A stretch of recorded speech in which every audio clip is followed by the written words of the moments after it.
मग ते म्हणले की बाबा आता आपण काय शरणागती पत्कारल्याशिवाय आपल्याला काही पर्याय नाही आहे आणि आता काय युद्ध होणारच आहे, तर मग तुम्ही काय करा, मला थोडासा वेळ द्या. सिद्धार्थानं सांगितलं की मी कौशल्य अधिपतीकडं पण मी तुमची तक्रार करणार नाही, माझ्या वडिलाची संपत्ती जप्त करू नका, बहिष्कार टाकू नका किंवा त्यांना कोणत्याही प्रकारची दुःख आपत्ती देऊ नका. ह्या सगळ्या गोष्टी झाल्याच्या नंतर सिद्धार्थानं ठरवलं की आपण आता संन्यास घ्यायचा, म्हणजे आपण आता काय करायचं तर हा देश सोडून जायचं. तुमच्या भांडणातही नको, तुमच्या तंट्यातही नको, तुमच्या कशातच नको. मग सिद्धार्थ गौतमानं घरी गेला, आपल्या आईला वडिलाला भेटला, संभाषणं झाली. सिद्धार्थ घरी जायच्या अगोदरच ही वार्ता कळाली की आता सिद्धार्थ गौतम उद्या सकाळी काय करणार आहे तर तो परिवर्ज्या घेणार आहे. मग हे सगळं चालत राहिलं, चर्चा चालत राहिली आणि सगळी चर्चा चालत राहताना सिद्धार्थ गौतमाने भारद्वाजाच्या आश्रमामध्ये जाऊन परिवर्ज्या घेतली आणि लगेच देश सोडून जायचा विचार केला. मग देश सोडून गेल्याच्या नंतर तो प्रश्न मिटला का हो, का तो पुढं तसाच चालू राहिला? आपण एखाद्या गोष्टीमध्ये आपण चर्चा करतो किंवा भांडणं करतो तर ते भांडणं तसेच टिकून राहतील का कधीतरी मिटतील? जसं भगवान बुद्धानं 2500 वर्षापूर्वी सांगितलं की मनोपगम्मा धम्मा मनुष्यठा मनोमया, मनसाचे पद्धतीनं भासती वा करती वा तो तन दुःखमेवती चकमे होतो पद. म्हणजे त्याला आपण मराठीत तुकाराम म्हणतात की सकळ कर्माचे मूळ जाणा मन मानवी जीवन मनोमय, दुष्टपणे करी भाषण वर्तन तो दुष्ट दुर्जन दुःख भोगे, गाडी चाके धावे बैला मागे दुःख तया मागे धावे तैसे मन करा शुद्ध निर्मळ पवित्र माया देवी पुत्र सांगे जगा. कोणतीही गोष्ट ठरवताना आणि करताना ती आपल्या कुठं उत्पन्न झाली पाहिजे? मनामध्ये उत्पन्न झाली पाहिजे. या 3.5 हाताच्या कायेचं जे मध्यबिंदू आहे ते काय आहे? मन आहे. आपल्याला भांडणं करायची असतील, आपल्याला कुणासोबत चांगलं बोलायचं असेल है की नाही, कुणाबद्दल वाईट भूमिका घ्यायची असेल तर ती नाही तर ती कुठं उत्पन्न झाली पाहिजे अगोदर? ती मनामध्ये. त्या सिद्धार्थ गौतमाच्या मनामध्ये उत्पन्न झालं की आता आपण देश सोडून जायचं. मग वेगवेगळ्या आश्रमांमध्ये जसं बिंबिसाराचं आपण उदाहरण घेऊया. बिंबिसारासोबत चर्चा झाली किंवा तू एवढा मोठा राजा आहेस आणि तू काय केलं पाहिजेस, तू हे सगळं लढलं पाहिजेस, तू असं मैदान सोडून जाता का म्हणे. मग सिद्धार्थ गौतम युद्धाला भिवून गेले होते की नेमकं कशाला भिवून गेले होते?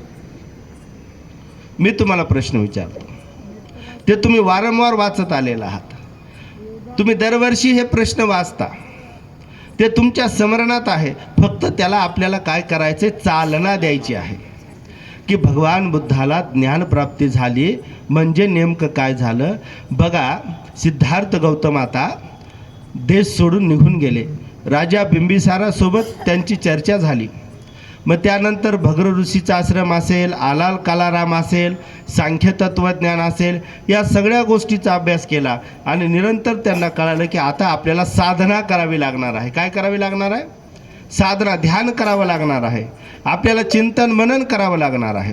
या सगळ्या गोष्टी होत असताना पहिल्या प्रथम ज्यावेळेस ते ध्यान मार्गाला बसले म्हणजे सुरुवात आहे, अजून बसले नाही, एकांत निवांत स्थळी ते बसले असताना पहिल्यांदा त्यांना कोणते 5 पहिले परिवर्जक भेटले बरं सांगा? कोणी सांगू शकेल?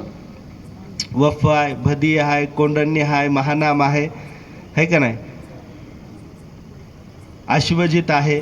हे पहिले 5 परिवर्जक ज्यावेळेस सिद्धार्थ गौतमाला भेटले तर मन प्रसन्न झालं आणि छाती संखारा संखारगतं चित्तं बघितल्याबरोबर उत्पन्न झालं ना.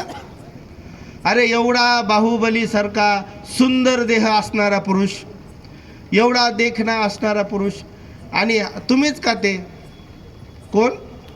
शाक्य कुळामध्ये जन्मलेले, ज्यांना शाक्य सिंह म्हणून ओळखल्या जातं, जे एवढा देह सुंदर असलेला तुम्हीच का ते सिद्धार्थ गौतम? हा, मीच सिद्धार्थ गौतम आहे. आणि तुम्ही ज्या गोष्टीसाठी संन्यास घेतला ती गोष्ट तर आता संपली ना. माणूस किती आनंदित होईल बरं. समजा मी भेटलो तुम्हाला, तुम्ही मला सांगितलं भंतीजी आता तुम्ही ज्या गोष्टीसाठी संन्यास घेतला होता ती गोष्टच आता मुळापासून नष्ट झाली, मग तुम्हाला संन्यासी राहायची काय गरज आहे?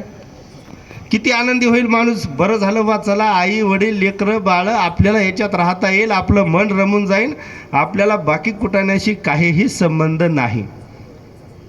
असं करेल का नाही माणूस? मनामध्ये निर्माण येईल का नाही? डोळ्याने दिसलं, डोक्यात चालू झालं की ते मनामध्ये निर्माण होतं, आणि मनामध्ये निर्माण झालं की ते आपल्या ओठावर येतं. मग ओठावर जे आलं ते माणूस प्रत्यक्षात संसारिक जीवनामध्ये त्या सगळ्या गोष्टी करत राहतं. मग सिद्धार्थ गौतम म्हणले की आता माझ्या पुढचे प्रश्न संपले का नाही संपले? नुसतं शाक्य आणि कोलियांमधलं युद्ध संपलं म्हणजे जगातील सगळे प्रश्न संपले का? काही संपलं नाही.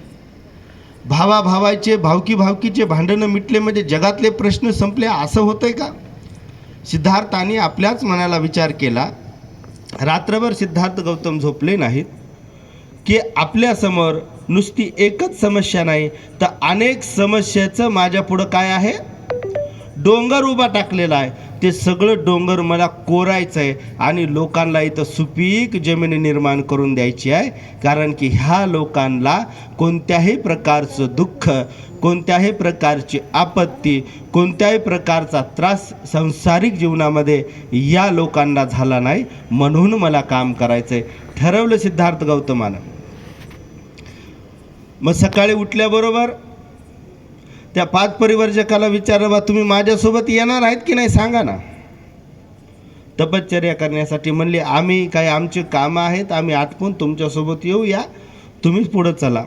कालांतराने ते भेटले, ध्यान करायला लागले. ध्यानही लागलं.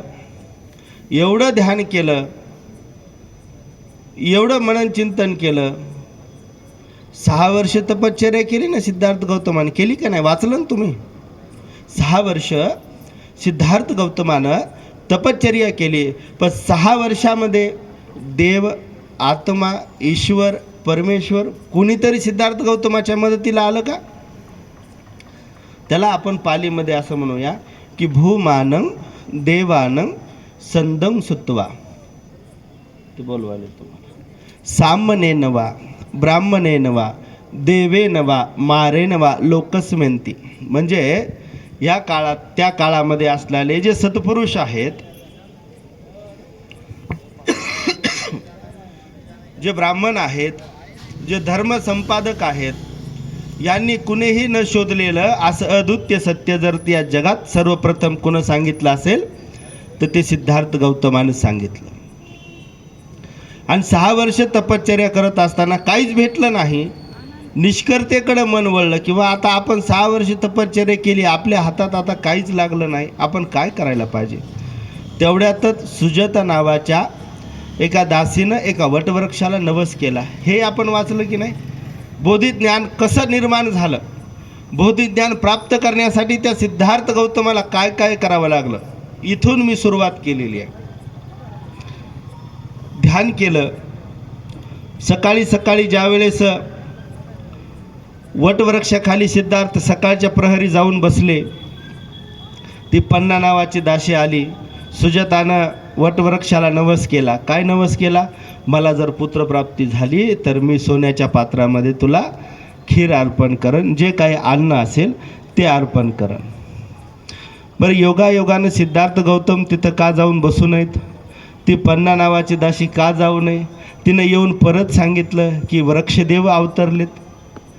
बघा, प्रत्येक शब्दामध्ये देव देव हा शब्द आलेला आहे. देव म्हणजे काय आहे? हे पाली वाक्य आहे. ज्याचा पालीचा अभ्यास आहे, ज्या व्यक्तीचं पाली व्याकरण चांगलं आहे, ते देव या शब्दाचा अर्थ त्या माणसाला समजेल की तो सत्पुरुष आहे, तो विनयशील पुरुष आहे, की जो सगळ्यांच्या भल्यासाठी तो माणूस झटत राहतो. त्यानं सांसारिक जीवनामध्ये कुठल्याही प्रकारचे अकुशल कर्म केले नाही आणि तो स्वतः संयमी असतो, पाण्यासारखा स्वच्छ असतो, त्याला आपण देवपुरुष म्हणतो. म्हणून बघा, भवतु सब्ब मंगलं रक्षन्तु सब्ब देवता. प्रत्येक गोष्टीमध्ये देव देव देव हा शब्द आलेला आहे. मग आपण तिकडं जाता कामा नाही. देव म्हणजे तिकडं नाही, ते आपल्या स्वतःजवळ आहे. आणि छाती संखार संखारगतं चित्त. तुम्ही तुमच्या चित्ताला जागृत करा. मग चित्त जागृत होण्यासाठी तुम्हाला ध्यान करावं लागेल. आणि ध्यान करण्यासाठी तुम्हाला काय करावं लागेल तर सांसारिक जीवनामध्ये पंचशिलेचं आचरण करावं लागेल. मग आता खरी बुद्धाला ज्ञानप्राप्ती नेमकी कशी झाली तर इथून आपण सुरुवात करूया. पन्नानं आणलेली, सुजातानं आणलेली खीर निरंजना नदीच्या काठी जाऊन सुपतीर्थ नावाच्या तिट्टावरती ग्रहण केली. ते 5 परिवर्जक नाराज झाले ना. त्यांचं संघटन होतं ना की आपण आपल्या आपलं जे ध्येय आहे त्या ध्येयापर्यंत आपल्याला जायचं आहे. आणि सिद्धार्थ गौतमानं तर मध्येच ध्येय सोडून दिलं, तो खाण्यासाठी गेला. त्यांच्या चर्चा झाली, रागावले आणि सिद्धार्थ गौतमाला असं चिडून वेगवेगळं काहीतरी बोलून ते लोक निघून गेले. पण सिद्धार्थ गौतम हा थांबलेला नाही. सिद्धार्थ गौतम त्यांच्या गोष्टी मनावर घेतल्या नाही. सिद्धार्थ गौतमाने सुपतीर्थ तिठावर जाऊन आंघोळ केली, ते ग्रहण केलं. ग्रहण केल्याच्या नंतर पहिला प्रश्न सिद्धार्थ गौतमापुढे उभा टाकला, तो म्हणजे कोणता? तुम्ही आजही धम्मचक्र अनुपवतन सुत्त वाचा, त्याच्यामध्ये सवे सत्ता आहार दिठ्ठी. त्यावेळेस सिद्धार्थाला कळालं आपल्याला कोणतंही काम करायचं असेल संसारिक जीवनामध्ये लोककल्याणाचं तर ते आहाराशिवाय माणूस करू शकत नाही. आता तुम्हाला दिवसभर उपाशी बसवून ऐका भंतेरीचं प्रवचन, एक झालं की दुसरं, एक झालं की दुसरं, दुसरं झालं की तिसरं, माणूस ऐकू शकेल का? काय म्हणते, काय लावलं येईन? पोटाला काहीतरी खाऊ द्या, जरा पोटाला खाल्ल्यावर मनाला समाधान लागन, आणि मनाला समाधान लागलं तर चालना होईल ना. हे श्रवण यंत्र आहेत ना, हे कान, हे लय अवघड आहे. ह्या कानाचं, डोळ्याचं, नाकाचं, जिभेचं, तोंडाचं एवढं अवघड आहे. ज्या ज्या गोष्टी त्यांना मिळाल्या तर ठीक आहे, नाही तर मग माणूस असा वेड्यासारखा करतो. बघा एक उदाहरण तुम्हाला सांगतो.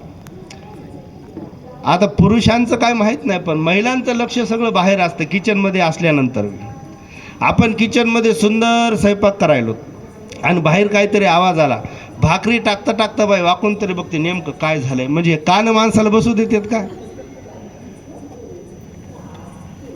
समजा आपल्या नाकाला वास आला तर माणसाचं मन कसं होतंय, काहीतरी सुंदर खायला आपल्याला मिळायला पाहिजे. ते तर पुढं सांगणारच आहे तुम्हाला. पण ज्यावेळेस सिद्धार्थ गौतमाने ध्यान केलं, पूर्व दिशेची निवड केली,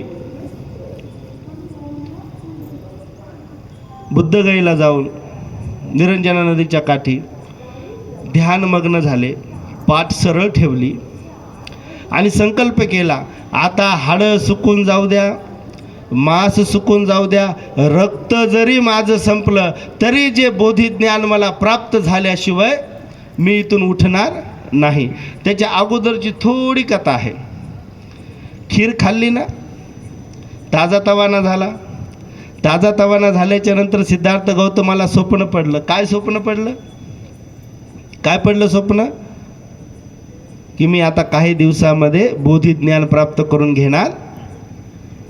स्वप्न पडलं ना. त्या स्वप्नाचा अर्थबोध सिद्धार्थाने लावला ना. सांख्य तत्वज्ञानाचा अभ्यास होता सिद्धार्थ गौतमाकडं. त्याला घासलं, त्याला बघितलं, त्याची अनुभूती घेतली आणि ते सांगितलं, ठरवलं की आता मला ज्ञान प्राप्त होणार आहे. ते भिक्षापात्राचं मी तुम्हाला सांगत बसणार नाही, तो विषय फार वेगळा आहे. त्याच्यासाठी आपल्याला वेगळा वेळ द्यावा लागणार आहे. ते भिक्षापात्र खरंच फिरलं का, मग ते खरंच फेकलं का, मग काही लोक म्हणतात त्याच्यात भवरा होता का, मग तिथं काळ नावाचा नागराजा होता का, त्याच्या का फणीवर पडलं का, मग ते फिरला का, गोल फिरला का, उलटा फिरला का, एवढ्या भानगडी जायचंच नाही आपल्याला. संशोधन करायचं, पण कसं करायचं? आपल्या सतसत विवेक बुद्धीला पटेल असं संशोधन करायचं. मी पहिल्या टॉपिकमध्ये मी तुम्हाला सांगितलं की भूमानं देवानं संदं सुत्वा. धम्मचक्र पवतन सुत्तामध्ये भगवान बुद्धाला बोधिज्ञान प्राप्त झालेलं आहे. म्हणजे नेमकं काय काय झालेलं आहे ते सगळं डिटेलमध्ये त्याच्यात दिलं आहे. माणसाच्या शरीराची जडणघडण, माणसाच्या चित्ताची जडणघडण, माणसाच्या शरीरात किती हाड्या आहेत, माणसाच्या शरीरात किती मांस आहे, त्याचा मेंदू कसा तयार होतो, या सगळ्या बारीक बारीक गोष्टी भगवान बुद्धांनी त्या काळामध्ये 6व्या शतकामध्ये बोधिज्ञान प्राप्त केल्याच्या नंतर ह्या सगळ्या गोष्टी सांगितल्या. बघा, स्वप्नाचा अर्थबोध कळाला. आणि ते दुसरी एक राजा आणि काळभैरव नावाचा जो नागराजा आहे, त्याला स्वप्न पडलं ना की सिद्धार्थ गौतम आता बुद्ध होणार आहे. ते जागी झाले चटकन, चला आपण सिद्धार्थाचा आता शोध घेऊया. त्यांनी फार नंतर शोध घेतला सिद्धार्थाचा, ते फार नंतर भेटले सिद्धार्थ गौतमाला बुद्ध झाल्याच्या नंतर. आणि सिद्धार्थ गौतम बसला, सरळ पाठ ठेवली आणि एवढं ध्यान लागलं सिद्धार्थ गौतमाला, चित्ताची एकाग्रता झाली. तेवढ्यामध्ये मार सेनेनं आक्रमण केलं सिद्धार्थ गौतमाच्या मनावर. एकाच गोष्टीचं नाही तर अनेक अनेक गोष्टीनं सिद्धार्थ गौतमाच्या मनावर प्रहार केला. पण सिद्धार्थानं सांगितलं की हे मारसेनांनो, जोपर्यंत मी माझ्या ध्येयापर्यंत जात नाही तोपर्यंत तुम्ही माझं काहीही करू शकणार नाहीत. मारसेनेचं आणि त्या मनाचं युद्ध 7 सप्ताह चालू राहिलं. 7 सप्ताह एवढं युद्ध चालू राहिलं की शेवटी ते मारसेना म्हणाले, जसा कावळा असतो ना, एखादा मांसाचा तुकडा कुठंतरी भेटेल म्हणून तो झेप घेतो आणि काळ्या दगडावर त्याचं तोंड ठेसल्या जातं, त्याचं नाक ठेसल्या जातं, तो वापस पळत येतो. मारसेना म्हणाली, आपण कितीतरी महात्म्यांना, कितीतरी विद्वानांना आपण झुकवलं, पण आज सिद्धार्थ गौतमाने आम्हाला झुकवलं. त्यावेळेस सगळ्यांनी हात जोडले, सिद्धार्थाला वंदन केलं की तुम्ही आता जिंकलात. आता तुमच्या आयुष्यात, तुमच्या चित्तामध्ये, तुमच्या उपदेशांच्या प्रहारामध्ये आम्ही कधीही आडवे येणार नाहीत. आमचं अस्तित्व याच ठिकाणी संपलं. तिसरी प्रहर झाली. तिसऱ्या प्रहरी सकाळी सकाळी सिद्धार्थ गौतमाला कळालं की जगामध्ये काय आहे? दुःख आहे. मग ते दुःख नेमकं कोणतं आहे आणि त्या दुःखाला काय कारण असलं पाहिजे याचा शोध सिद्धार्थ गौतमाने घेतला. अनुभूती घेतली, बघितलं, त्या दगडावर घासून बघितलं. आपण म्हणतो ना, साक्षातो भगवता धम्मो संडिट्टिको अकालिको यही पस्सिको उपनय्यको. या बघा, तपासा, आणि पटलं तर घ्या, नाहीतर सोडून द्या. सगळं तपासलं आणि सिद्धार्थ गौतमाला कळालं की या जगामध्ये दुःख आहे आणि त्या दुःखाचं कारण तृष्णा आहे. मग तृष्णा कुठं उत्पन्न होते? तृष्णा कुठं उत्पन्न होते सांगा? मनात उत्पन्न होते का नाही? आणि मनामध्ये तृष्णा निर्माण झाली की हे 3.5 हाताचा देह कावराबावरा होतो की नाही, की मला ही गोष्ट मिळालीच पाहिजे. मग आपण आता वरवरचं दुःख घेऊया, ते दुःख समजण्यासाठी. आता तुम्ही इथं मला बोलवलं, तुम्ही मला इथं बोलवलं, आता माझा सन्मानच केला नाही. फॉर एक्झाम्पल, मी आल्यावर कोणी उठलं बी नाही, आलेत का, चल द्या, तुम्ही या, बसा, तुमची वंदना करा, प्रवचन द्या, जा. मग मी मनात विचार करून, काय माणसं आहेत, मी आलो, कोणी जयभीम घातला नाही, नमस्कार केला नाही, कोणी उठून उभा टाकलं नाही. तुम्ही उभा टाकला नाही, सन्मान दिलं नाही, हे झालं त्याचं कारण. आणि त्याचं दुःख मला झालं. तुमच्या प्रती मी राग व्यक्त केला, इथं निर्माण झालं दुःख. आणि तुम्ही उठला नाहीत, हे त्याचं कारण झालं. मग हे पहिलं जगत कारण, 4 आर्य सत्य आपण त्याला म्हणतो. की जगामध्ये दुःख आहे, तर ते दुःख कुठं आहे? तर ते असं फिरणारं दुःख आहे का? तर ते दुःख आपल्या स्वतःजवळ आहे, आपल्या मनात आहे. मी तुम्हाला पहिल्यापासून सांगतोय की अनिच्छाती संखार संखार गतं चित्तं. उत्पन्न होणं आणि नष्ट होणं हा मानवी मनाचा तो गुणधर्म आहे. आणि ते इथं दुःख निर्माण झालं, त्याचं कारण शोधलं, त्याचा समुदाय शोधला. हे एक संघटित कुठं होतं? संघटित आता आपण काय म्हणतो, अहो लय पाप केलं हो ह्या माणसाने. मराठीत आपण सहज म्हणतो ना, खूप पाप केलं हो, कसं मरण येईल माणसाला. त्या पापातून मुक्त व्हायला पाहिजे ना. मग हे दुःखाचा डोंगर साचतो, त्या दुःखाच्या डोंगरातून माणसाला बाहेर पडता येत नाही.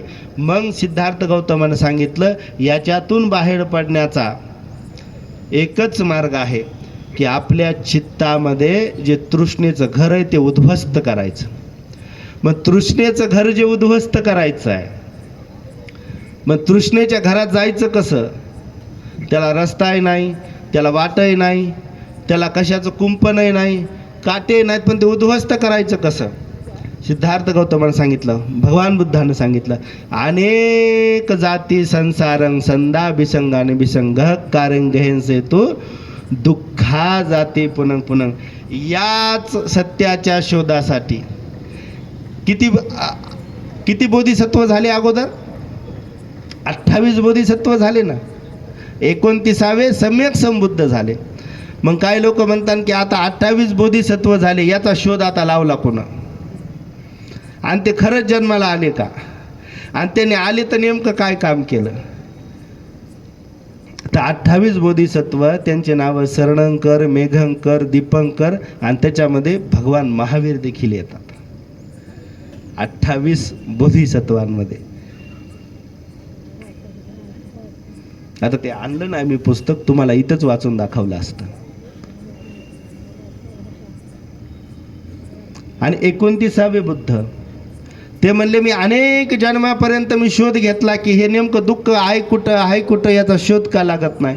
आता लागला, मी तुझं घर उद्ध्वस्त केलं, पुन्हा माझ्या घरात तुला कधीही मी जागा देणार नाही. आणि हाकलून दिलं त्या तृष्णेला. आणि हाकलून दिल्याबरोबर सर्वप्रथम सिद्धार्थ गौतमाला जे ज्ञान प्राप्त झालं, तर ते नेमकं कोणतं ज्ञान प्राप्त झालं? तर पंचशील सर्वप्रथम, 4 आर्य सत्य, दुसरं पंचशील, तिसरं अष्टांग मार्ग आणि चौथं आहे 10 पारामिता.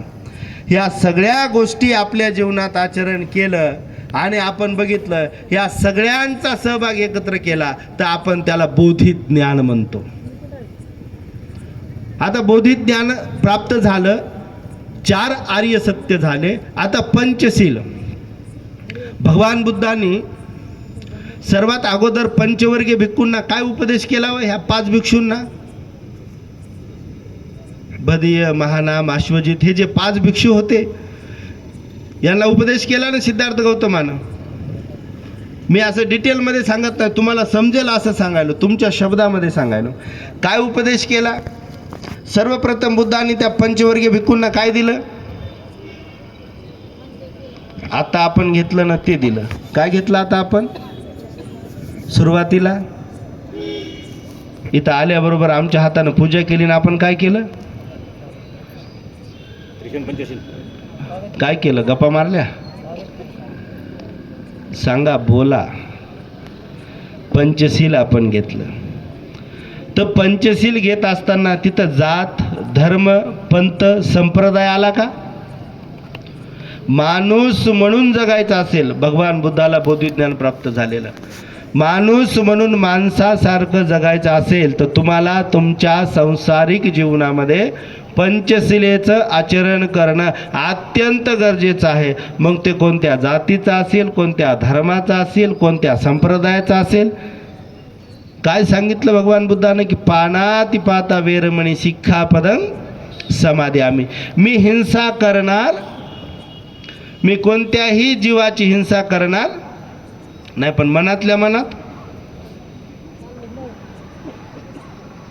मनात समजा मी आता तुमच्याकडे आलो, हे धरलं हातामध्ये, हे तुम्हाला मी फेकून मारायलो, हे दिसायलंय ना मी हिंसा करायलो, हे दिसायलंय का नाही? मी हिंसा करायलो. परंतु मनातल्या मनात आपण विचार करत असताना तेही करायचं नाही. पाप भिरूपता, पंचशील आचरण करत असताना काया, वाचा आणि मन ह्या तिन्ही गोष्टींना पंचशिलेचं आचरण संसारिक जीवनामध्ये आपल्याला करायचं आहे. पहिलं शील झालं. दुसरं शील कोणतं आहे?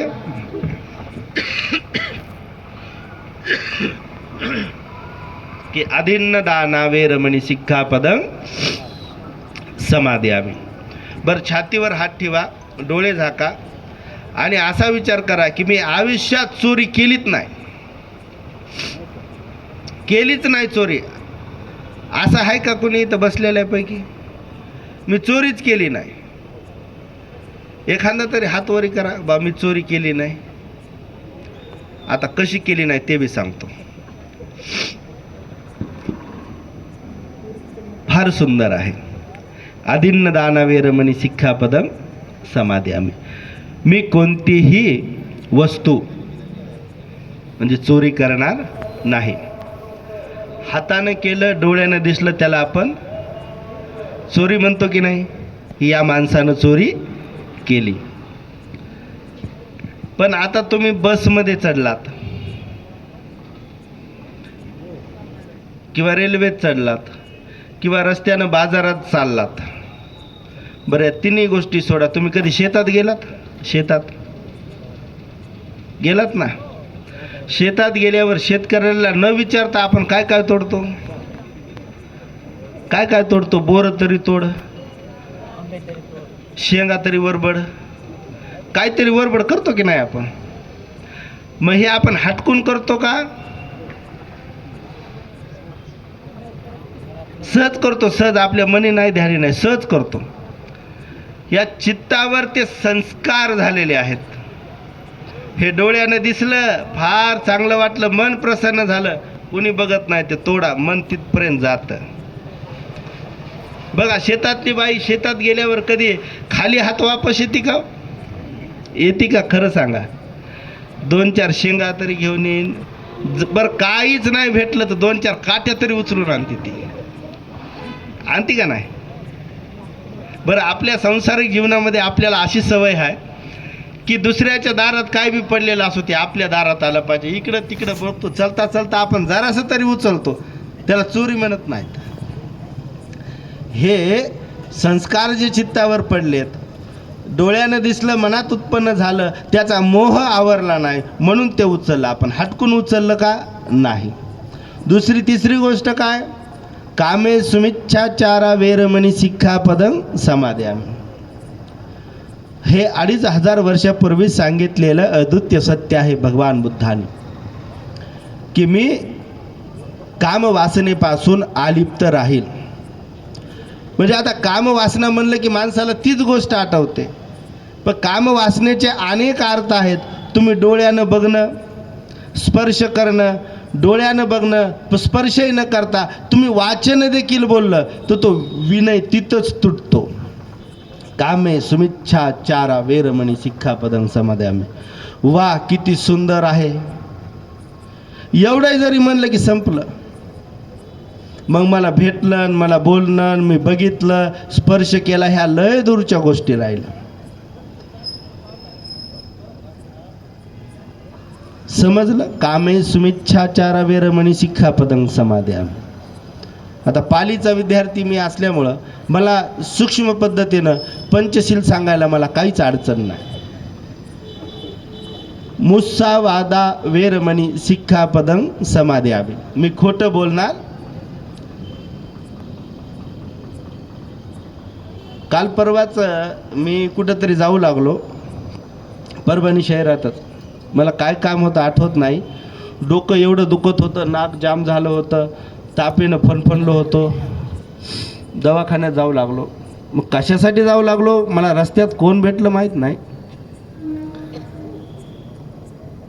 ते पुढून माणूस फोनवर म्हणायला, आई इथंच आहे बघ ना, आई इकडं बघ, वाकडं होय, पूर्वेकडं बघ, इकडं बघ. मी जरा डोकं खाजवलं. म्हणलं हे माणूस एकटाच उभा आहे, आजूबाजूला कुणीच नाही. कुणाला म्हणायला वाकडं बघ, इकडं बघ, मी इकडं उभा आहे, मी तिकडं उभा आहे. दवाखान्यात गेलो, सलाईन चढवली, बाहेर आलो, थोडासा फ्रेश झालो तरी याचं फोनवर बोलणं चालू आहे. कव्हर झालं, इथंच आहे, ये की बघ की, तुला काय दिसेना का मी? म्हणजे तुम्हाला मुळात खोटं बोलायचंच नाही आहे, पण ह्या यंत्रामुळं माणूस काय शिकला? मशील आपलं तुटलं की शाबीत राहिलो. मुस्सावादा वेरमणी सिक्खापदं समादयामि. एक फॉर एक्झाम्पल, महिला मंडळ घरात स्वयंपाक करतंय, पुरुष मंडळ घरी नाही. बाहेरून कोणीतरी विचारलं घरात आहे का, थिंग्स काय येतात बाहेर, मधातून आवाज काय येतो बाहेर, घरात कुणी बोलणार तर घरात आहे ना. म्हणजे एवढ्या सूक्ष्म सूक्ष्म गोष्टी भगवान बुद्धाने या बोधिज्ञान प्राप्त करत असताना या किती सूक्ष्मपणे अभ्यास केला असेल बरं भगवान बुद्धाने. आणि आपण ते सहज म्हणतो आम्ही रोज वंदना घेतो. काय जाळायची वंदना घेऊन? भगवान बुद्धाला आम्ही रोज फुलं वाहतो, पण आमच्यात बदलच नाही. फुलं वाहून काय फायदा आहे का? फुलं वाहून फायदा नाही. नाही, आम्ही रोज सकाळी उठलं अंगही पुशीत नाहीत, आधी भगवान बुद्धाला वंदन करतो, पंचशील घेतो, नंतर चहा पितो. पिऊच नको ना बाप्पा, काय बंद पडलंय? फुलं वाहिले काय, नाही वाहिले काय, काय गरज नाही हो. भगवान बुद्धाची आपण ही पूजा करतो ना, फुलं ठेवतो ना, हे ठेवायचे नाही. फक्त आपल्या काया वाचा मनाचा सुगंध हे शिलाप्रमाणे सतत दरवळत राहिला पाहिजे. हेच भगवान बुद्धाला माझं अभिवादन आहे. हेच पुष्प आहेत भगवान बुद्धासाठी. बोधिज्ञान म्हणजे दुसरं तिसरं काय? आपल्या कल्याणासाठी भगवान बुद्धाने केलेलं जे संशोधन आहे ते संशोधन भगवान बुद्धाने सांगितलं. जगातला पहिला जर वैज्ञानिक कोण असेल तर ते भगवान बुद्ध आहेत. बघा तुम्ही रिसर्च सेंटरला जा, वैज्ञानिकांच्या कोणत्या आहे, तिथं कोणत्याही धर्माचा देवाचा तुम्हाला फोटो दिसणार नाही, तिथं भगवान बुद्धाची मूर्ती दिसते. जगातला पहिला वैज्ञानिक कोण असेल तर ते भगवान बुद्ध आहे. त्यांनी मनाचा शोध लावला, मनाच्या संकल्पनेचा शोध लावला, मनात होणाऱ्या विकारांचा शोध लावला. विकार उत्पन्न झाल्यावर ते विकार कशा पद्धतीने नष्ट करायचे याचा शोध भगवान बुद्धाने लावला. म्हणून जगातले पहिले वैज्ञानिक कोण असतील तर ते भगवान बुद्ध आहेत. आता पाचव्या प्रकारचं शील, सुरा मेरय मज्ज पमादठाना वेरमणी शिक्षा पदं समाधियामी, की मी कोणत्याही प्रकारची नशाली पदार्थ मी घेणार नाही. बरं याचा इफेक्ट काय होतो शरीरावर? बरं ते घेतली तर काय होतंय आणि नाही घेतली तर काय होतंय? बरं दारू आपण पिलीत नाही समजा, तुम्हाला अन्न वाचून दारू मिळेना का, अल्कोहोल मिळेना का? ज्वारीतून, बाजरीतून, गव्हातून, भाजीपाल्यातून अल्कोहोल मिळतंय का नाही? ते आपोआप निर्माण होतंय की नाही? शरीरातलं सगळं वातावरण संतुलित राहतंय का नाही? राहते का नाही सांगा? का दारू पेल्यावरच माणसाच्या शरीरातलं वातावरण संतुलित राहतंय असं काय आहे का? भगवान बुद्धाने काय सांगितलं की कोणत्याही प्रकारची नशिली पदार्थाचं तुम्ही सेवनच करू नका, ते तुमच्या अधोगतीचं पहिलं जगत कारण आहे. मी तर म्हणतो पृथ्वी तलावर एवढे जरी धर्मसंपादक झाले असतील त्यांच्यापेक्षा सर्वात उत्तम आणि आपला सन्मित्र म्हणून लोकाला सांगणारा हे भगवान बुद्ध आहेत, की त्यांनी समस्त मानवाला मैत्रीतून हे सगळं सांगितलं, प्रेमातून हे सगळं सांगितलंय. भगवान बुद्धानं हात उचलून किंवा मोठ्यानं बोलून किंवा माणसाला अपमानित करून नाही सांगितलं. भगवान बुद्धांनी सगळ्या उपासकांना सन्मानपूर्वक आणि भिक्षूलाही सन्मानपूर्वक उपदेश दिलेला आहे. बघा आता दारू पिणाऱ्या माणसाचा चेहरा कसा असतो? तुमच्या आजूबाजूला असतील बघा, इथं मधात येताना मी बघितले बघा 2-4 जण, एक वर तंगडं करून झोपलंय, एक लांब तंगडं करून झोपलंय.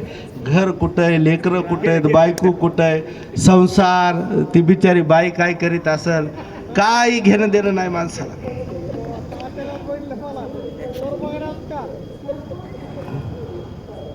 मानवाच्या हे किती हिताचं भगवान बुद्धानं सांगितलं बरं. मग आता कळालं ना आपल्याला की भगवान बुद्धाला ज्ञान प्राप्त झालं म्हणजे नेमकं काय झालंय. पंचशील आपण संसारिक जीवनामध्ये त्याचं आचरण केलं पाहिजे. आता पंचशिलेचं नुसतं आचरण करून चालणार नाही. तुम्हाला एक छोटंसं उदाहरण देतो. पापभिरूपता, त्या पापाची घृणा आपल्याला वाटली पाहिजे, त्या अकुशल कर्माची आपल्याला भीती वाटली पाहिजे. म्हणून भगवान बुद्धांनी ह्या मानवांना पंचशील दिलं. तुम्ही बैलगाडी बघितली कधी? बैलगाडी आपण रोज बघतो की नाही? बैलाच्या मानावर जो असते का नाही, कासरा कोणाच्या हातात असतो? बैल हाकणाराच्या. आणि बैल मागून डुसणी दिली बैलाला की बैल काय करतो? पळतो, जोऱ्यात चालतो. पुढून काही जर वाहन आलं तर ते कासरा बिचारा आखडतो की नाही कासरा. मग कासरा आखडल्यावर बैल थांबतो का नाही. मग बैलाच्या ढोपराच्या मागं पाठीमागं काय लावलेलं असते, एवढी काठी असते. ती काय म्हणतात त्याला, कोणी काठी म्हणतंय, कोणी ढकली म्हणतंय, आहे का नाही. ती काय करते, ते चाक बैलाच्या पायावर जाऊ देत नाही. किती बी जरी कासरा आखडला तर ती ढकली काय करते, बैलाला ती पुढे ढकलीत राहते. तसंच आहे हे पंचशील. तुम्हाला पापापासून, अकुशल कर्मापासून रोखण्यासाठी, पाप कर्म करू नका म्हणण्यासाठी हे पंचशील आहे. चल पुढं चल, तुझं चुकलंय थोडंसं, पुढं चल. तू पुढं जर नाही गेला तर तुझ्या पायावर काहीतरी जाईल, तुला दुखापत होईल. त्या दुःखाचं कारण तूच असशील, दुसरं कुणीच नाही आहे. किती सोपी पद्धत आहे बरं ही. किती सुंदर उपदेश केला भगवंतानी. बरं ऐकायला किती सुंदर वाटतं हे सगळं, आणि आचरण करायला त्याच्याही पेक्षा सुंदर. बघा आज सगळी तब्येत बिघडली माझी. बिघडली म्हणजे मी ठणठणीत आहे, मला काय झालं नाही, फक्त नाक जाम झालंय, ते बोलता येईना, खोकला यायला. पृथ्वी शिंदेचा फोन आला, तुम्ही निघा. मी म्हणलं बा कसं निघा, मी तर येणारच नव्हतो. आणि नाही आलो तर मग माझं काय होणार होतं इथं. मुस्सा वादा वेरमणी शिखापदं. जर माझं सील तुटलं तर मी तुम्हाला सील सांगण्याच्या लायकीच आहे का. मग मी आधीच छोटं का होईना, मी आधी परिपक्व पाहिजे का नाही, तरच मी तुम्हाला उपदेश करू शकतो. अन्यथा मी तुम्हाला कोणत्याच अधिकाराने उपदेश करू शकणार नाही. म्हणून भगवान बुद्धांनी मानवाच्या हिताचं पंचशील सांगितलं. बघा सहज आपण म्हणतो, सहजीवनाची अमर पंचशीला, बंधुत्व सोपे शिकवी जगाला. एक एक भिक्षू जणू पाठशाळा, पूर्वेस नवधम्म उदयास आला. हे झालं पंचशील. भिक्षूंना पंचशील दिलं. पंचशील हे पहिल्यांदा जगत कारण ठरलं लोककल्याणाचं. दुसरं कारण काय ठरलं तर अष्टांग मार्ग. आता अष्टांग मार्गामध्ये सम्यक दृष्टी भगवान बुद्धाने सांगितलेली आहे. ती एकच दृष्टी सांगतो, बाकीच्या 7 तुम्हाला सगळ्या माहिती आहेत. प्रत्येक टॉपिकमधलं तुम्हाला एकच सांगणार आहे, कारण तेवढी क्षमता नाही, माझं नाक लय वळवळ करायला.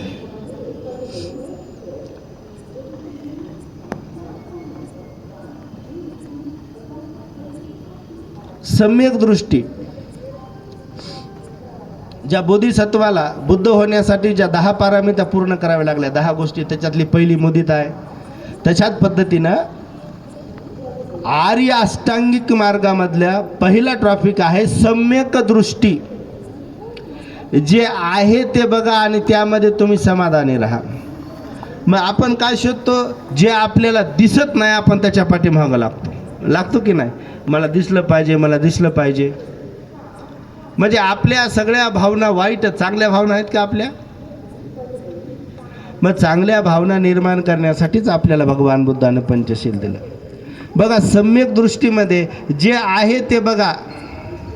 डोळ्याने दिसेल ते सत्य आहे, शरीरानं स्पर्श होईल ते सत्य आहे. जे डोळ्याने दिसणार नाही, शरीरानं स्पर्श होणार नाही, ते या पृथ्वी तलावर नाही आहे. सम्यक दृष्टी. सम्यक दृष्टीमध्ये भगवान बुद्धानं सांगितलं की माणसाने सम्यक दृष्टीप्रमाणे वागलं पाहिजे. जे आहे त्यामध्ये तुम्ही समाधानी राहिलं पाहिजे. जे आहे ते तुम्ही बघितलं आहे, ते सत्य आहे, हे तुम्ही घासून बघितलं पाहिजे. हे सत्य आहे की असत्य आहे. बघा सम्यक दृष्टीचं एक दृष्टांग छोटासा सांगतो तुम्हाला समजण्यासाठी. एक भलांड राजा आहे, फार संपत्ती आहे राजाकडं, 7 पिढ्या पुरण एवढी संपत्ती आहे. पण राजाला नाद काय आहे, गाणे तमाशे ऐकण्याचा. कधी युद्ध केलं नाही, कधी तलवार हातात घेऊन रस्त्यावर तो राजा उतरला नाही, काहीच केलं नाही. फक्त नाच, गाणे, तमाशे आणि मद्य प्यायचं आणि ऐश करायची, दुसरं काहीच करायचं नाही. तुम्ही ती ऐकली असेल व्हॉट्सअप, फेसबुकला. पण राहुल संस्कृतांच्या ज्या जातक कथा आहेत, त्या जातक कथेमध्ये त्या कथेचा उल्लेख आहे. हे पुराव्यानेशी आपण सिद्ध करू शकतो. या गोष्टीचा पुरावा आहे. आणि ते भलांड राजा आहे, सकाळी रोज यायचे मित्र कंपनी, मस्त गाणे ऐकायचे, तमाशे ऐकायचं, जेवण करायचं, मद्य प्यायचं. 30, 35, 40 वर्ष त्या राजाचे असेच गेले. आयुष्यात काहीच केलं नाही, काहीच केलं नाही आयुष्यामध्ये राजानं. आणि राजाला एक दिवस या सगळ्या गोष्टीची शिशिरी आली, मन भरून गेला. आता नको रे बाबा म्हणे, हे सगळं खाऊन खाऊन आता हे करून करून सगळं आता मन माझं भरून गेलं. राजा एवढा प्यायचा की त्याला लगेच झोप लागायची. मध्यरात्र झाली की जाग यायची, पण पुन्हा झोपायचाच नाही, झोपच येत नाही. चिंता करायचा, विचार करायचा, सगळ्याच गोष्टी लोकाला परेशान करायचा. राजा आणि प्रधान सकाळी सकाळी शिकारीला गेले. शिकार करून आले. राजा गॅलरीमध्ये चक्रा मारायला आहे. प्रधानानं बघितलं, आरतीता उठलाय म्हणे, आता कसं करायचं. नाही म्हणे, 2 मिनटं आपण दबून बसू, ते गेला की आपण जाऊ. मग आता हे राजा मधात गेला की दोघं जण गेले, राजा, प्रधान आणि पुरोहित. पुरोहित म्हणजे ब्राह्मण. आता पुरोहित म्हणला, आता आपलं अवघड आहे, राजा आपल्याला बोलवल्यावर काय सांगायचं. प्रधान म्हणला, मी जे सांगन त्याच्यात फक्त तू हो म्हणायचं, तू बाकी स्वतःची बुद्धी लावायचीच नाही, काहीच करायचं नाही म्हणे. गेला. राजानं चोपदार पाठवला, जा प्रधानाला आणि याला पुरोहिताला घेऊन या. दोघं जण हजर झाले. हजर झाल्यानंतर सांगितलं की आपल्या पंचक्रोशीमध्ये जेवढे जे वैद्य लोक असतील ना, म्हणजे इलाज करणारे शरीरावर, त्या सगळ्या वैद्य लोकाला घेऊन या म्हणे. सगळ्या लोकांना आणलं. सगळ्या लोकांना आणल्याच्यानंतर राजा म्हणाला, माझं काहीतरी दुखतंय, पण त्याची अनुभूती मला होते, पण नेमकं काय दुखतंय मला माहीत नाही. आता याचा शोध तुम्हाला लावायचा आहे. त्याच्यामध्ये एक सगळ्यात हुशार वयस्कर एक वैद्य होता. ते म्हणला, सगळ्यांनी बघा आधी याचं शरीर तपासा. कोणी डोळे, कोणी कान, कोणी नाक, जीभ, पोट, पाठ सगळं काय त्याचं तपासल्याच्या नंतर या वैद्य लोकांमध्ये चर्चा झाली की राजाला काहीच बिमारी नाही. आता काय बिमारी नाही म्हणाव तर राजा म्हणते, मला झोप येत नाही, मला कसं तरी होतंय. आणि आपण काहीच बिमारी नाही म्हणलं तर आपल्याला राजा शिक्षा दिल्याशिवाय राहणार नाही. आणि बिमारी हाय म्हणून सांगितलं तर राजा पुन्हा आपल्याला काम लावेन. दुय्यम मनस्थितीमध्ये ते लोक होते. ते वयस्कर म्हातारा उठलं. राजाला म्हणला, तुम्ही झोपा, उघडं झोपा, पालतं झोपा, पाय वरी करा, खाली करा, हात वरी करा, खाली करा. घंटा 1.5 घंटा त्यामध्ये त्यानं ते घातल्यानं म्हणला, राजा तुम्ही लय आळशी झालात बा म्हणे. राजा तुम्ही फार आळशी झालात, तुम्ही आयुष्यात काहीच काम केलं नाही म्हणे, कोणाचं चांगलंही केलं नाही वाईटही केलं नाही. मग आलं तसंच मरायचं का तुम्हाला. ते म्हणला, नाही बाबा मला जगायचं आहे. मग जगण्यासाठी काय करावं लागेल तर तुम्हाला मेहनत करावं लागेल, कष्ट करावं लागतील म्हणे. कष्टाशिवाय तुम्हाला पर्याय नाही. तुम्हाला कष्ट करावं लागतील. कष्टातून मिळालेले जे पैसे आहेत त्याचं तुम्हाला अन्न खरेदी करावं लागेल. ते स्वतः तुम्हाला तयार करावं लागेल, शिजवावं लागेल आणि ते खावावं लागेल. आणि खाल्ल्याच्या नंतर तुम्हाला झोप कशी लागते आणि कशा पद्धतीनं तुमचं शरीर सुदृढ बनतं हे तुम्ही मला येऊन सांगा. आता राजा तयारीतच. सगळे वैद्य लोक उठून गेल्यानंतर सापडले तावडीमध्ये प्रधान आणि पुरोहित. म्हणले, चला आताच आपल्याला कष्ट करायला जायचे. मी कष्ट केलेले लोकांना सांगायला कोणतरी पाहिजे ना. तुम्ही दोघंही माझ्या संग चला म्हणे. काही नादिक लोक असतात आपल्याकडे, मी जे करतो ना ते तू लोकाला सांगलं पाहिजेस. चल मी करतो, तू बघ, त्याचा व्हिडिओ कर, ते लोकांपर्यंत पोहोचव, मी किती काम करायलो. हे सगळं आता सध्या सोशल मीडियावर हे सगळं काही चालू आहे. याच्यामध्ये काय प्रगती आहे का. याच्या माध्यमातून फक्त दुःख निर्माण होत चालले, दुःख उत्पन्न होत चालले. त्या मोहामध्ये आपण सगळे पडत आहोत. मग राजा तयार झाला. आता प्रधान म्हणला, आता बघा म्हणला दुपार झाली, आता कवा जावं शेतात, कवा काम करावं, कवा कोण काम देईन, आपण उद्यापासून सुरुवात करू म्हणे. उद्यापासून आपण सगळं सुरळीत करू, चांगलं करू ठरलं. सकाळी हे आले, जे चोपदार होता भाला धरून ते उभा टाकते ना राजवाड्याजवळ. तर आता राजा आला. राजा म्हणला, चला आता आपल्याला कष्ट करायचे बाबा. तर पुरोहित आणि प्रधान म्हणे, अशा कपड्यावर गेल्यावर तुम्हाला कोण काम देईल. तुम्ही अशाच कपड्यावर गेले की लोक खुर्ची टाकतील बसायला, लगेच जेवायला आणतील, लगेच प्यायला आणतील, तुमचं सगळं तिथंच सुरू होईल म्हणे. मग त्या कष्टाचं काय राहिलं. दुःखावर आपल्याला मात करायची आहे. जे दुःख समुदाय आहे त्या समुदायातून आपल्याला मुक्ती करण्यासाठी वाटचाल करायची आहे. हे सगळं ठरवलं त्यांनी. मग त्याला कपडे बदलायला लावले. मग राजानं कपडे बदलल्यावर त्याला कोणी ओळखतंय का? समजा आता मी हे कपडे काढले, दुसरे कपडे घालून फिरलो, तुम्हाला कोणी ओळखणार आहे का? मला कोणी मान सन्मान देईल का? कुणीच मान सन्मान देणार नाही, काहीच होणार नाही त्यामध्ये. मग राजानं कपडे बदलले. जसा बाहेर आला, पुरोहित आणि प्रधान मदतच त्या चोपदारानं त्याच्या दंडाला धरलं आणि बाहेर हाकारला. अरे माझ्या नोकरीचा प्रश्न आहे, पोटा पाण्याचा प्रश्न आहे, मी सकाळपासून नोकरी करायलो आणि तू मदत गेला कवा आणि बाहेर आला कवा? प्रश्न निर्माण झाला ना. राजाला धरलं, हाकलून दिलं, राजा पडला. मग पुरोहित प्रधान आले, अरे ते राजा आहे. नाही ओळखीलच नाही बाबा म्हणे, हे कोण माणूस आहे की का आहे की कुठून आलं की? मला वाटलं राजा येईल आणि माझी नोकरी आता जाईल, म्हणून मी ढकलून दिलं बा म्हणे त्याला, माझी काही चूक नाही बा, क्षमा मागतो म्हणे मी. मग तिथून पुढे गेले. आता ज्या राज्यातून गावातून राजा जात असताना त्याला सगळे नमस्कार करायचे का नाही? सगळे हात जोडायचे, राजा चाललाय, राजा चाललाय. त्याचा ते सैन्याचा ताफा, त्याचा ते थाट सगळं. पण आता राजा एकटाच चालला, इकडं बघायला तिकडं बघायला. कोणी विचारणार त्या राजाला, तू केवढ्याचा आहेस, तू कुठून आलास, तू काय काम करतो, काहीच नाही. सम्यक दृष्टी सांगायलो हा तुम्हाला. दुःखावर आपल्याला मात करायची, दुःखातून बाहेर पडायचं. या सगळ्या गोष्टी यामध्ये आहेत.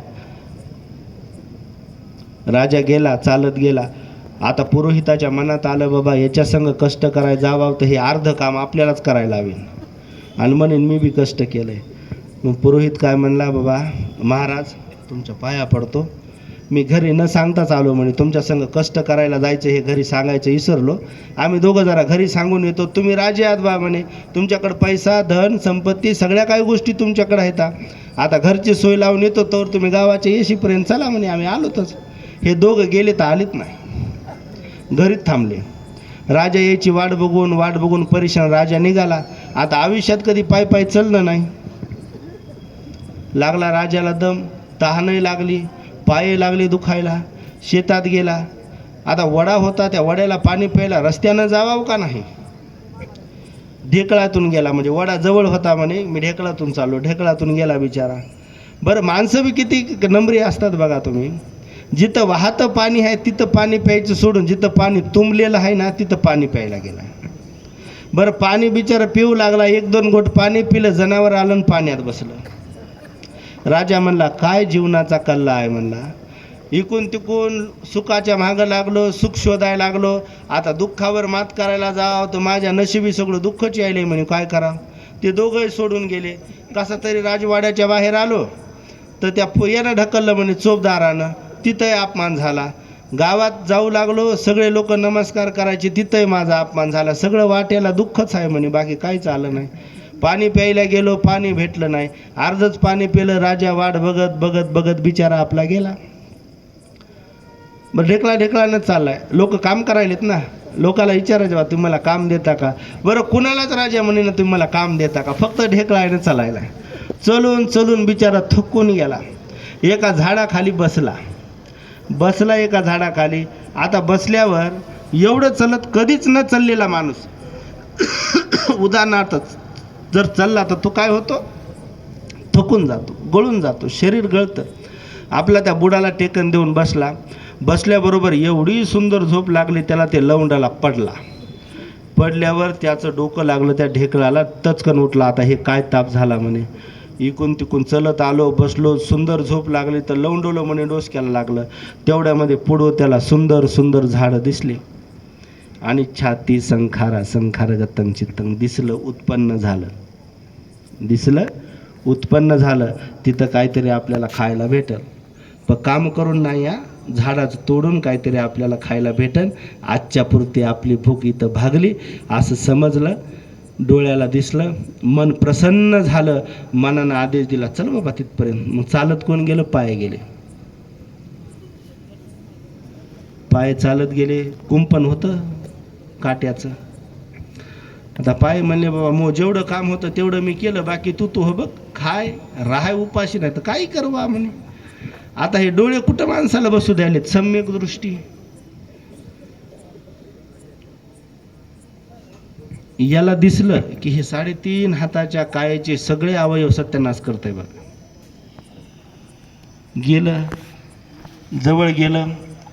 आता एका हातानं कुपाटी उपट म्हणलं, ते म्हणलं एका हाताने नाही, दुसरा हात लावा बाबा. मनानं आदेश दिला, कुपाटी उपटली, मधात गेलं.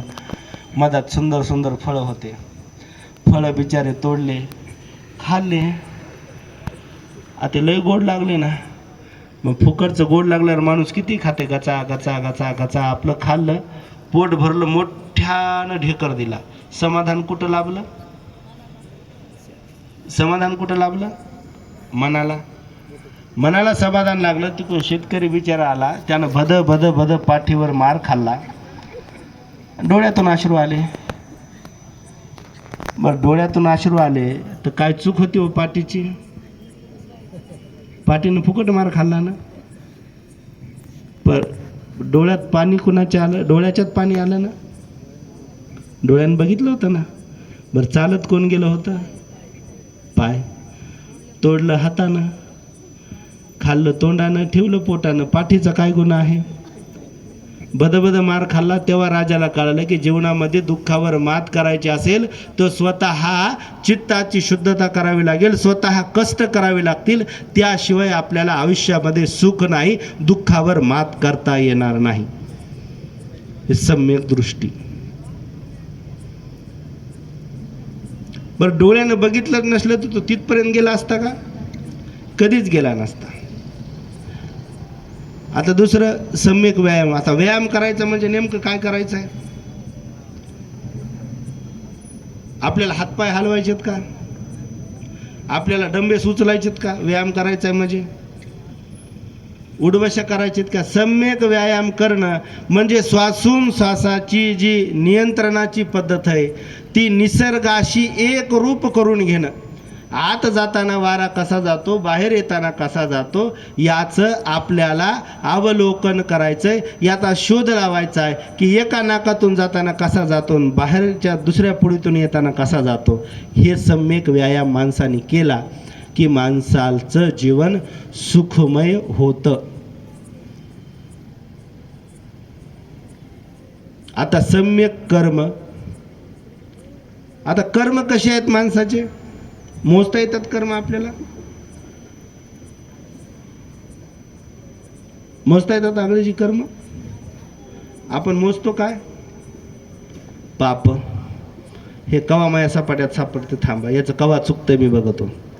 चांगल्या गोष्टीवर माणूस ध्यान देत आहे का? नाही देत. म्हणून माणसाचे कर्म असे ठेवा, बुद्ध म्हणतात की आपण जिथं जाल तिथं लोकांनी आपल्याला सन्मान दिला पाहिजे. खुर्चीवर बसलं तर कोणी उठ नाही म्हणलं पाहिजे, अशा ठिकाणी बसायचं. हे स्वतःचे कर्मावर अवलंबून आहे. म्हणून प्रियजन हो, बोलायचं आहे अजून खूप आहे, पण माझं नाक साथ देत नाही आहे. दुसऱ्या वेळेस ज्यावेळेस येईल त्यावेळेस तुम्हाला 10 पारमिता, 4 बोधांग, जेवढंही काही राहील तेवढं मी चांगल्या रीतीनं स्पष्ट करून तुम्हाला सांगण्याचा प्रयत्न करतो. आज भगवान बुद्धाला बोधिज्ञान प्राप्त झालं म्हणजे जेवढे मुद्दे मी तुम्हाला सांगितले या सगळ्या गोष्टी एकत्र घेतल्या तर ते भगवान बुद्धाचं बोधिज्ञान होतं. याला बोधिज्ञान म्हणतात. एवढंच या ठिकाणी मी सांगण्याचा प्रयत्न केला. तुमच्या सर्वांचं जयमंगल हो, कल्याण हो, एवढंच या ठिकाणी सांगतो आणि माझ्या देशनेला मी पूर्णविराम देतो. धन्यवाद. साधू साधू साधू.